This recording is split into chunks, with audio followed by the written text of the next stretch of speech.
விவசாயத்துக்கான கருவிகள் தான் கருவிகள், விவசாயம் தான் தொழில், விவசாய உற்பத்தி தான் அடிப்படை, விவசாயம் தான் மனிதனுடைய தேவை.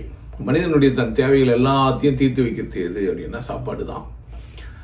உணவு சரியில்லை அப்படின்னா உடல் சரி இருக்காது, உடல் சரியில்லைன்னா மனம் சரி இருக்காது, மனம் சரியில்லைன்னா வாழ்க்கை சரி இருக்காது. மொத்தத்தில் பிரச்சனையில் போய் முடியும். ஸோ சாப்பாட்டில் தான் நீங்கள் ரொம்ப கவனமாக இருக்கணும். எதுலன்னா நீங்கள் கவனமாக இருக்கலாம், இல்லாமல் இருக்கலாம். நிறைய பேர் அந்த காலத்துலாம் பார்த்தீங்கன்னா வெளியே போய் தண்ணி குடிக்க மாட்டாங்க, தண்ணி கூட தனக்குள்ளே கையில் வச்சுன்னே சுற்றுவாங்க, கம்மண்டெல்லாம் வச்செல்லாம் பார்த்தீங்கன்னா. சாப்பாடும் கண்ட இடத்துல சாப்பிட மாட்டாங்க, ஒரு குறிப்பிட்ட இடத்துல மட்டும்தான் சாப்பிடுவாங்க. சாப்பாட்டை சரியாக வச்சுக்கணுன்றதுக்காக வேண்டி சைவம்லாம் வளர்ந்து தான் அது மாறிச்சு.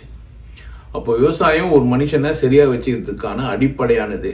விவசாயம்னா வெறும் நெல் உற்பத்தி, கோதுமை உற்பத்தி, பார்லி உற்பத்தி மட்டும் கிடையாது. நாம் இப்போ வளர்ந்துட்டோம், உயிரினங்களை கூட நம்ம விவசாய பொருளாக மாற்றிட்டோம். கோழியெல்லாம் நம்ம உருவாக்குறோம். ஒரு 65 நாளில் கோழிகளை உருவாக்கி சாப்பிட கற்றுக்கணும். இந்த மாதிரி உணவுப் பொருட்கள் அப்படின்னு சொல்லும்போது எதெல்லாம் சாப்பிட்லாம், உடம்புக்கு எதெல்லாம் நல்லது அப்படிலாம் பார்த்து நம்ம உற்பத்தி ஆகிட்டோம். ஸோ விவசாயம்னா வெறும் நிலத்துக்கீரி உருவாக்குறது மட்டுமே இல்லை, உயிரினங்களை உருவாக்கி நம்ம சாப்பிட்றதுக்கான ஏதுவான பொருட்களை உருவாக்க முடியும் அப்படின்னா அதுவும் கூட விவசாயம் தான்.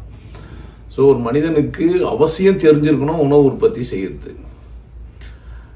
வாங்கின மாவு எடுத்து சப்பாத்தி சுடுறது, இல்லை தோசை சுடுறது, இதுங்கெல்லாம் கூட தெரியாமல் சில பேர் வாழ்ந்துன்னுக்குறோம்.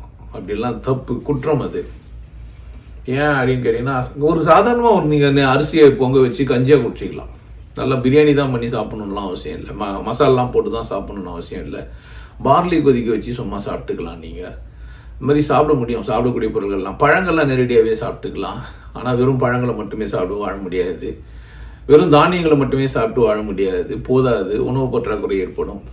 அப்போ நம்மளால் உயிரினங்களையும் கொன்று அதையும் செஞ்சு சாப்பிட்டுக்க முடியும். சமைத்தல் அப்படின்னும் போது எல்லாத்தையும் சமைச்சு சாப்பிடுவாங்க. சைவம்லாம் நீங்கள் பார்க்க வேண்டியதில்லை.